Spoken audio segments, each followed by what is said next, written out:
Hello guys, welcome to the channel. तो कैसे हैं आप लोग? आई होप सब आप लोग बहुत अच्छे होंगे। हम लोग जो सीरीज कर रहे थे, एक्चुअली सीरीज ही हम लोग आरआरबी के एनटीपीसी के पीवाईक्यूज कर रहे थे, मतलब मॉक टेस्ट कर रहे थे, राइट? सो एक हम लोग प्रीवियसली कर चुके थे, वो आप लोग ने वीडियो देख ली होगी। अगर नहीं देखी है तो उसको जाके देख लेना, आप लोगों को वीडियोस में जाके मिल जाएगी। एंड ये अब नेक्स्ट वीडियो है। जो क्वेश्चंस रहेंगे वो हमारे हिंदी में रहेंगे, बट मैं एक्सप्लेन भी हिंदी में करूंगी, लेकिन जो इंपॉर्टेंट टर्म्स है उसको अपन लोग इंग्लिश में मैं आपको बता दूंगी, जिससे कि इंग्लिश वाले जो स्टूडेंट है वो लोग भी इसको समझ पाएंगे। ठीक है, तो ऐसा कुछ बहुत ज्यादा रॉकेट साइंस नहीं है। ठीक है, मैं भी इंग्लिश में ही पढ़ाती थी, लेकिन अभी जब हिंदी मैंने पढ़ी तो इट वाज ओके, आप लोग समझ सकते हो। ठीक है, कुछ टर्म्स होते हैं जिसको मैं समझाने की कोशिश करूंगी आपको। ठीक है, हम लोग बढ़ते हैं अपने क्वेश्चंस की तरफ।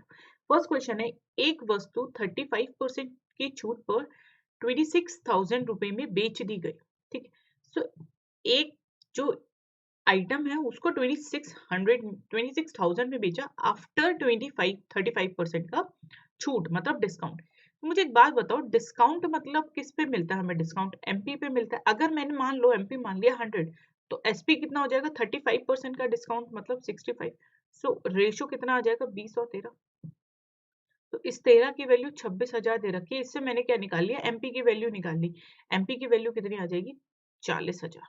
Is that point clear? हमें एमपी पता चल गया। अब आगे क्वेश्चन में क्या दिया गया है, यदि छूट 15% हो, तो अब भी इस पे 15% छूट हो, मतलब 15% का डिस्काउंट हो, तो कितने की बिकेगी? 15% का डिस्काउंट मतलब 4,000 प्लस 2,000 मतलब 34,000 की बिकेगी। क्या इतनी बात आप लोगों को समझ आ रही है? तो आंसर कितना आ जाएगा? 34,000। चलो अगले देखते हैं हम लोग। अगला क्वेश्चन है, एक व्यापारी बासमती चावल का 40 किलो का बैग 125 रुपए में तथा दूसरा 40 किलो का बैग 150 रुपए में खरीदता है। ध्यान से देखो, ये बैग ए है, ये बैग बी है। ठीक है, ये है हमारा 40 केजी का और ये है हमारा 60 केजी का।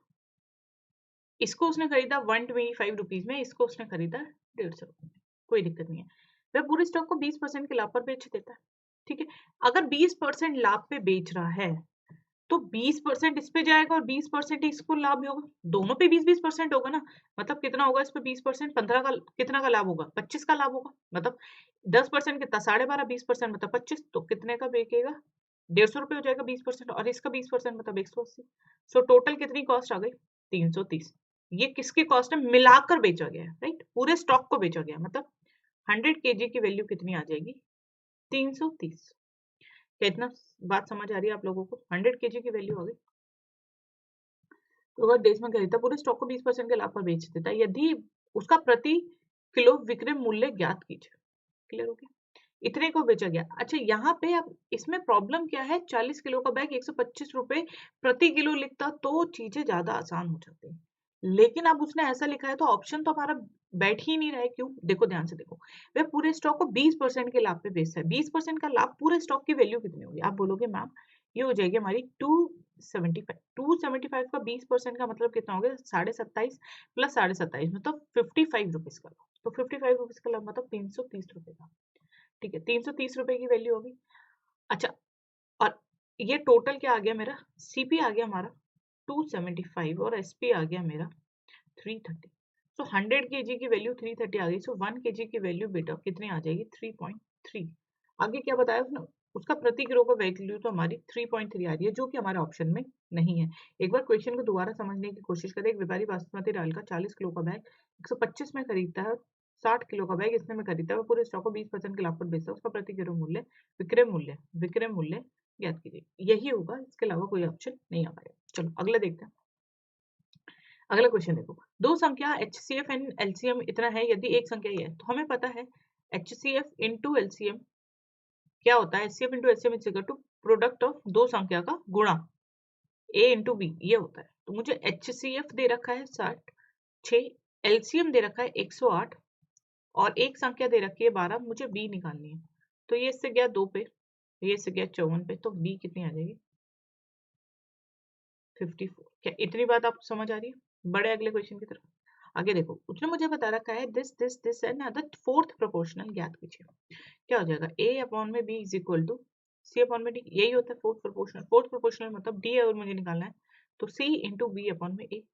तो निकाल लेते हैं 3.6 अपॉन में 6.9 इक्वल टू 104 अपॉन में लेट्स से ये मेरा डी, ये मेरा डी है, ठीक है, हमने वैल्यू पुट कर दी, ये आ गया ये कटा 1.2, 0 से 0 कट जाएगा, ये आ जाएगा 12, 3 से कटा ये आ गया 23, और ये इस पे जाएगा 12 पे नहीं जाएगा, और कुछ कट रहा है नहीं कट रहा है, तो ये कितना आ जाएगा 11.4 इंटू 23 डिवाइड बाई 12। अब इसको आप जब सॉल्व करके निकालेंगे तो आंसर आपका आ जाएगा। चलिए अगला देखते हैं, a plus 2b is equal to 55, so a plus 2b is equal to 55। आगे मुझे बता रखा है a minus 2b is equal to minus 30, कोई दिक्कत नहीं। यहाँ पे क्या देखो वेरिएबल यहाँ पे माइनस सब्ट्रैक्ट कर देते हैं, इक्वेशन को ये कट जाएगा, ये साइन चेंज होके 4b, और ये कितना आ जाएगा साइन चेंज हो जाएगा, कितना हो जाएगा प्लस हो जाएगा, तो ये कितना आ जाएगा 68, सो b की वैल्यू कितनी आ जाएगी 70। मुझे निकालना क्या b, बहुत आसान, ठीक है, दो वेरिएबल दो इक्वेशन इजीली सॉल्व हो जाएगा। मुझे औसत निकालना, औसत का वैल्यू क्या होती है, एवरेज क्या होता है, औसत is nothing but average, total sum upon में number of observation, total sum कितना हो जाएगा, पहले ऑब्जर्वेशन निकाल लेते हैं, 1 2 3 4 5 6 7 8 9 10, 10 ऑब्जर्वेशन है, सम कितना हो जाएगा 10 17 17 3 20 5 25 30 36 36 और 4 40 40 और 2 42 42 और 8 50, सो कितना आ जाएगा 5, औसत कितना आ जाएगा बेटा 5। क्लियर, नेक्स्ट क्वेश्चन की तरफ बढ़ते हैं, 99 इंटू 99, देखो इसका सिंपल सा आंसर होता है ये, कैसे निकालते हैं, इसमें क्या लिखना है, जैसे दो दो है ना तो मतलब वैल्यू जो आएगी 4 में आएगी, यहाँ पे लिखो 01, यहाँ पे लिखो 01, अब यहाँ पे क्या लिखना है आपको, यहाँ पे लिखना है आपको 98, कैसे आया ये 98, देखो अब वो पूरा डिटेल में जाना पॉसिबल नहीं है, इसको मैं ऐसे ही बता देती हूँ, आप इसको ऐसे लिख सकते हो 100 माइनस 1 और 100 माइनस 1, ठीक है, सो ये कितना आ जाएगा 10,000 माइनस 200 माइनस नहीं प्लस 2, क्लियर, सो आंसर कितना आ जाएगा -1 है, प्लस 1 आ जाएगा, ठीक है, तो ये आंसर आ जाएगा, ये कितना आ जाएगा 98, 100 प्लस 1 मतलब 801।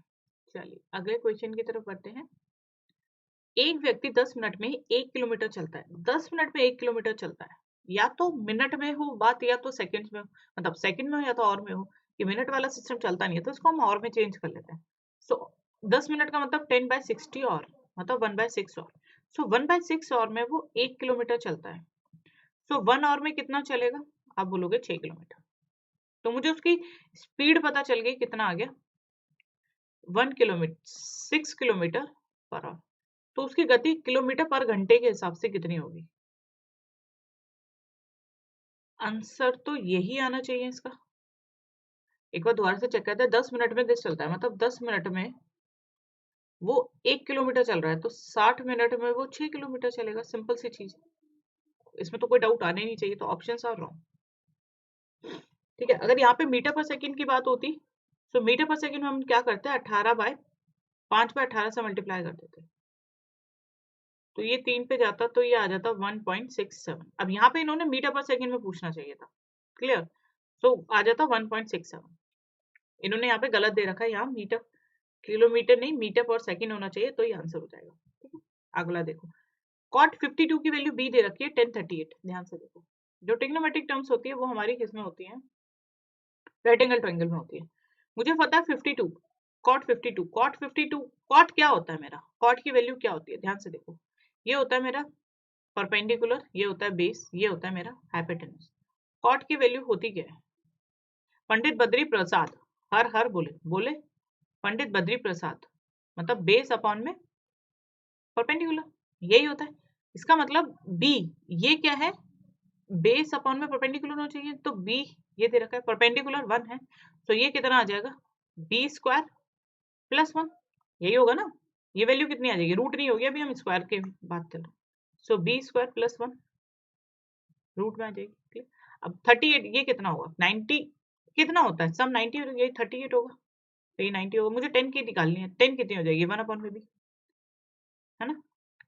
10 कितना होता है बताओ मुझे, 10 क्या होता है, परपेंडिकुलर अपॉन में बेस, तो परपेंडिकुलर कितना है 1 और बेस कितना है b, आंसर आना चाहिए बेस 1 अपॉन में b, बट हमारे पास कोई ऑप्शन नहीं है। सो गलती है क्या इसमें, कुछ देख लेते हैं। 52 का परपेंडिकुलर ये b होगा ना, ये बेस होगा ना, ये b अपॉन में 1 होगा, सो परपेंडिकुलर b अपॉन में 1, आंसर आ जाएगा b। क्लियर, चलो अगला बढ़ते हैं। कहाँ गया, क्लियर। ई एंड एफ मिलकर एक कार को 10 दिन में करते हैं, सो ई प्लस एफ किसी काम को 10 दिन में कंप्लीट करते हैं। यदि ई अकेला उस काम को, एफ उस काम को अकेले करता है, मैंने मान लिया पूरा काम ही 30 है, तो इसकी एफिशिएंसी दोनों के मिलाकर 3, इसकी एफिशिएंसी 1, तो एफ की एफिशिएंसी आ जाएगी 2। तो नंबर ऑफ डेज क्या होता है, टोटल वर्क अपॉन में एफिशिएंसी, टोटल वर्क 30, एफिशिएंसी 2, मतलब 15 दिन में काम कर लेगा। ठीक है, बढ़े अगले क्वेश्चन की तरफ। चलिए ध्यान से देखिएगा, क्वेश्चन को ध्यान से पढ़ लोगे तो आधे से ज्यादा क्वेश्चन वहीं सॉल्व हो जाता है। दो संख्याओं का गुणनफल 24 है तथा उनके वर्गों का योग 52 है, तो उनका योगफल ज्ञात कीजिए। गुणनफल मतलब प्रोडक्ट होगा, प्रोडक्ट होगा मतलब गुणनफल प्रोडक्ट ही होना चाहिए, 24 है, क्लियर। और उनका वर्गों का सम मतलब ए स्क्वायर प्लस बी स्क्वायर अपने को दे रखा है 52, तो उसने मुझसे पूछा उनका योगफल ज्ञात कीजिए, मतलब उनका सम मुझे ज्ञात करना है। ठीक है, क्या आप लोगों को ये एक चीज पता है, ए प्लस बी का होल स्क्वायर कितना होता है, A square plus B square plus 2ab।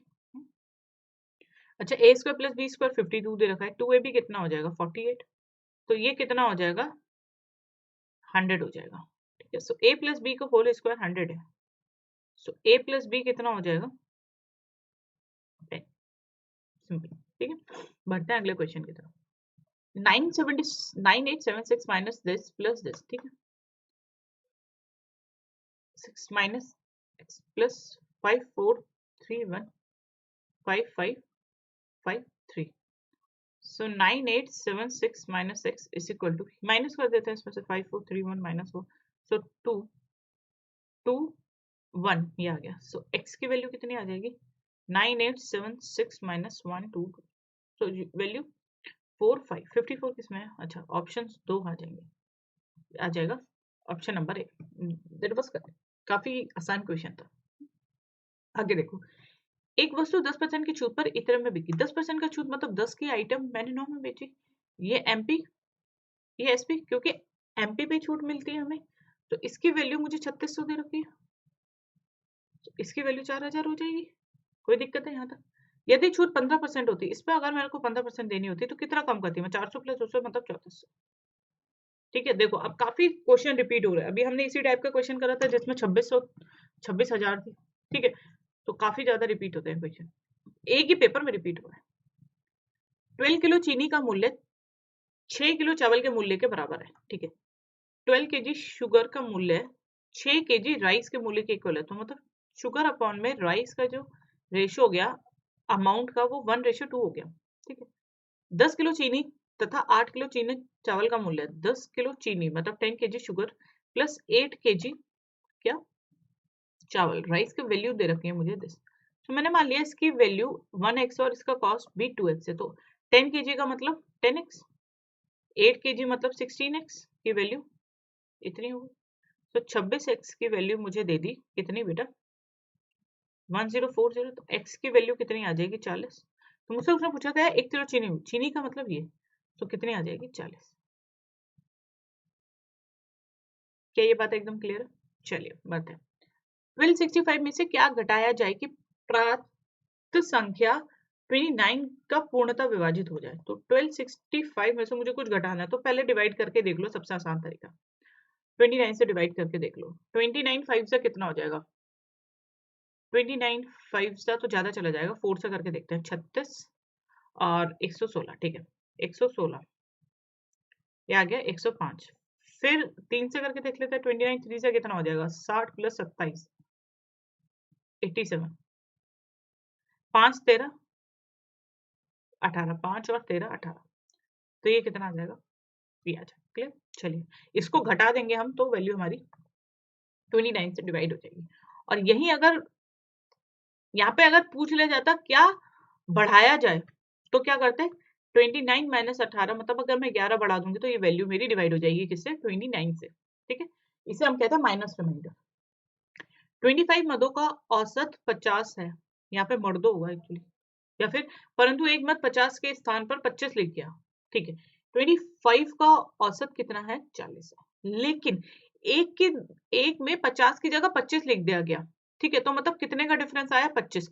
25 का डिफरेंस आया, और ये क्या आया, 50 की जगह 25 लिख गया, मतलब कम लिखा गया है, कम लिखा गया है। ठीक है, कम लिखा गया, ध्यान से देखना, कम लिखा गया है। तो ये 25 25 में बटेगा, मतलब 25 में कितना, एक का डिफरेंस आएगा, क्योंकि कम लिखा गया तो औसत क्या होना चाहिए, बढ़ना चाहिए, +1, तो कितना आ जाएगा। और कैसे हो सकता है, ये तो हमारा आ गया एडवांस मेथड।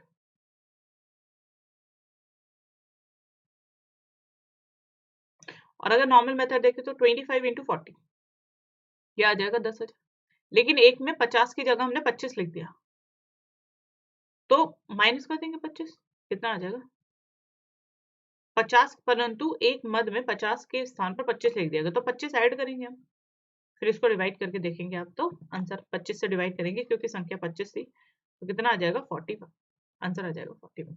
ठीक है, किसी भी मेथड से कर लीजिए, आपका आंसर वैसे ही है। ठीक है, तो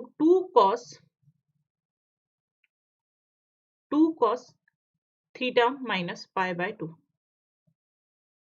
plus 3 sin pi by 2 minus 3 sin theta plus 2 cos theta. आगे देखो, 2 cos theta minus pi by 2 is nothing 9, सो cos थीटा माइनस 90 कितना हो जाता है, 2 sin theta plus 3 sin theta plus 90। Sine क्या होता है मेरा, सेकंड क्वाड्रेंट में, देखो ये क्वाड्रेंट होता है ना, फर्स्ट, सेकंड, थर्ड, फोर्थ, मैं सारे बता देती हूँ। यहाँ पे सारे पॉजिटिव होते हैं, यहाँ पे साइन और कॉसेक पॉजिटिव होते हैं, यहाँ पे टेन और कॉट पॉजिटिव होते हैं, और यहाँ पे सेक और कॉस पॉजिटिव होता है। अच्छा, अपने बात कर रहे हैं 90 प्लस थीटा, ये 90 की वैल्यू होती है, 90 प्लस थीटा मतलब साइन मेरा पॉजिटिव होगा, लेकिन 90 है तो कितना हो जाएगा, 90 में वैल्यू चेंज हो जाएगी, -3 sin थीटा -2 cos। यहाँ देखे तो ये आ जाएगा 2 sin थीटा, तो आंसर कितना आ जाएगा बेटा, ऑप्शन नंबर ए। ठीक है, माइनस करना है, सिंपल माइनस करना है। अगला देखें, एक छात्र ने 6 विषयों में 470 अंक प्राप्त किए। ठीक है, उसका टोटल उसने 470 प्राप्त किए अंक, कितने, 6 सब्जेक्ट्स में, और एक सब्जेक्ट का 100 है, तो मतलब 6 सब्जेक्ट का कितना होना चाहिए था मैक्सिमम, 600 में से उसके 470 नंबर आए, तो कितना परसेंट आया, परसेंटेज कैसे निकाल, इंटू 100, कितना आया ये, ये आ जाएगा 7, और 50 मतलब 78.67, 6733। इज दैट पॉइंट क्लियर, बढ़े अगले क्वेश्चन, कहाँ बढ़ गए हम, ज्यादा ही बढ़ गए, कहाँ गए, ये रहा। ठीक है, एक आयत की लंबाई तथा चौड़ाई में अंतर 6 मीटर है, मतलब लेंथ माइनस ब्रेथ दे रखी है, 6 का डिफरेंस है, यदि परिमाप मतलब 2l plus B is equal to 64, so l plus B कितना हो जाएगा 32, और l माइनस बी कितना है 6। ठीक है, तो मैंने आपको बताया था क्या करते हैं, अगर मुझे l निकालना है तो दोनों को प्लस डिवाइड बाय 2, मतलब 30 है डिवाइड बाय 2, और b निकालना है तो कितना हो जाएगा, दोनों को minus, that means 26 divide by 2, सो ये आ जाएगा 13 और ये आ जाएगा 19। तो मुझसे पूछा है क्षेत्रफल, सो कितना आ जाएगा 19 इंटू 13, जो भी होगा यूनिट डिजिट 7 होगा, आंसर आ जाएगा 247। ठीक है, बढ़े अगले क्वेश्चन की तरफ। यदि धन संख्याओं का समांतर माध्य मतलब मीन मुझे दे रखा है 350, तो टोटल सम कितना होगा 350, उसने बोला है प्रत्येक में 2 जोड़ा जाए तो मीन कितना होगा, अरे यार सिंपल है, 2 सब में जोड़ेंगे तो मीन में भी 2 जुड़ जाएगा, तो कितना हो जाएगा 37। देखो ऐसा हो रहा है, मैंने आपसे बोला आपके भाई के पास, आपके पास, आपके कजन के पास, तीनों पे 10-10 रुपए हैं। मैंने आपको बोला, मैंने क्या करा, आपका एवरेज कितना हो गया, आपने बोला 10 रुपए, मैंने बोला मैंने आप सबको 2-2 रुपए और दे दिए, अब कितने हो गए 12 12 12, लेकिन मीन अब क्या हो गया 12, मतलब 10 से कितना हो गया 12, कितना बड़ा मीन 2, क्यों? क्योंकि आप सबको मैंने 2-2 रुपए बढ़ाए थे। ठीक है, देखो अगला देखते हैं। निम्नांकित सारणी 4 विद्यार्थियों द्वारा 5 विषयों में प्राप्त अंक दर्शाती है। श्याम, सुनील, जगदीश और राजेश भौतिक, रसायन, गणित, इतिहास और भूगोल। ठीक है, निम्नलिखित की जानकारी पर विचार करें और इस पर आधारित प्रश्नों के उत्तर दें। बेसिकली ये हमारा डेटा इंटरप्रिटेशन हो गया। ठीक है, सुनील और जगदीश के कुल प्राप्त अंक का अंतर कितना है? सुनील और जगदीश मतलब इन दोनों के बीच के अंतर पूछा। ठीक है, क्या कर सकते हैं हम? सबको ऐड करके माइनस कर दो। ठीक है, ये कितना हो जाएगा? 60 प्लस 60। अब एवरेज निकालने का तरीका हमने क्या माना? मैंने पूरा मान लिया 60। ठीक है, तो अब ये कितना? 0 कम ज्यादा, मतलब कोई डिफरेंस नहीं है। ये कितना कम है? 5 कम है। ये कितना? 0। ये कितना कम है? -1। ये कितना कम है? 1। ये इससे गया, मतलब -5 कम है। और कितनी संख्याओं में? 5 संख्याओं में। तो एवरेज कितना आ गया? 59। एवरेज आ गया 59 और सम कितना आ गया? 59 × 5, मतलब 295 मेरा सम आ गया इनका। ठीक है, बहुत आसान तरीका है, आप नॉर्मल भी करके देख सकते हो। अब मैंने इसका मान लिया 40। तो जगदीश ये कितना कम है? 5 कम है। ये कितना कम है? ये ज्यादा है, +1। ये कितना कम है? -1। ये कितना? -10। और ये कितना? +5 ज्यादा, -10 ज्यादा। तो कितना आ गया डिफरेंस? ये इससे कट गया और ये इससे कट गया, माइनस का 10 कितने में? 5 में। तो कितना आ गया? 38। 5 में कितना आ जाएगा? 195। तो डिफरेंस कितने का आ गया बेटा? 100 का। आंसर कितना आ जाएगा? अच्छा, अच्छा 0 आ जाएगा ना, 190, 105 का आ गया। आंसर आ जाएगा 105। क्लियर हो गया? बढ़े अगले क्वेश्चन की तरफ। चलिए, कार एक्स और वाई का एक ही समय पर क्रमशः 12 किलोमीटर प्रति घंटा और 16 किलोमीटर प्रति घंटा का चलता है। इसकी दे रखी है 12 kilometre per hour, why they रखी है 16 किलोमीटर पर आवर। 3 मिनट के बाद बीच की दूरी पूछा गया। ठीक है, समस्या एक ही तरफ चल रहे हैं ना। 3 चेक कर लेते हैं। कार एक्स और वाई के एक ही समय का क्रमशः 12 किलोमीटर प्रति घंटा और 16 किलोमीटर प्रति घंटा है। इसको मीटर पर सेकंड में अगर मैं चेंज करूँ तो 5/18 कर देते। 5/18 के मतलब कितना हो जाएगा? ये आ जाएगा 12 × 5/18, 2/3, मतलब 10/3 मीटर पर सेकंड आ गए। तो 10 मीटर पर सेकंड है, तो कितनी डिस्टेंस चलेगा? ये स्पीड है और डिस्टेंस कितना है मेरा? टाइम कितना चलना है? 3 मिनट। 3 मिनट का मतलब इतना सेकंड, तो कितना चला? 600 चला। हाँ, एक 0 और आएगा ना। क्लियर? चला 600। और अगले की देखते हैं, ये कितना हो जाएगा मीटर पर सेकंड में? 5/18 × 16, 8 और 9। एक पेन चेंज कर लेते हैं। ये आ जाएगा हमारा 400, सॉरी 40/9। लेकिन 3 मिनट चलाना है तो कितना? इतना आ जाएगा, 3 और 2। ये कितना आ जाएगा मेरा? 800। तो अभी भी डिफरेंस मेरा कितना आ रहा है? 200 मीटर का डिफरेंस आ रहा है। सिंपल है। यहाँ पे मैंने एक 0 कम लगाया था मीटर उसमें। सिंपल यहाँ पे भी आ गया था हमारा। कितना आ गया? 200 मीटर का डिफरेंस आ गया। चलिए बढ़ते हैं अगले क्वेश्चन की तरफ। 10 वर्षों में एक निश्चित धनराशि ब्याज की दर से स्वयं को दोगुना कर लेती है। सिंपल, ये हमने लास्ट क्वेश्चन सीरीज में भी करा था। मैंने क्या बताया था? प्रिंसिपल क्या होता है मेरा? Principal plus SI is equal to मेरा अमाउंट होता है। तो मैंने मान लिया कि प्रिंसिपल x है तो अमाउंट दोगुना हो रहा, मतलब 2x। तो SI कितना हो गया? x। तो x SI फॉर्मूला क्या होता है SI का? SI is equal to PRT/100।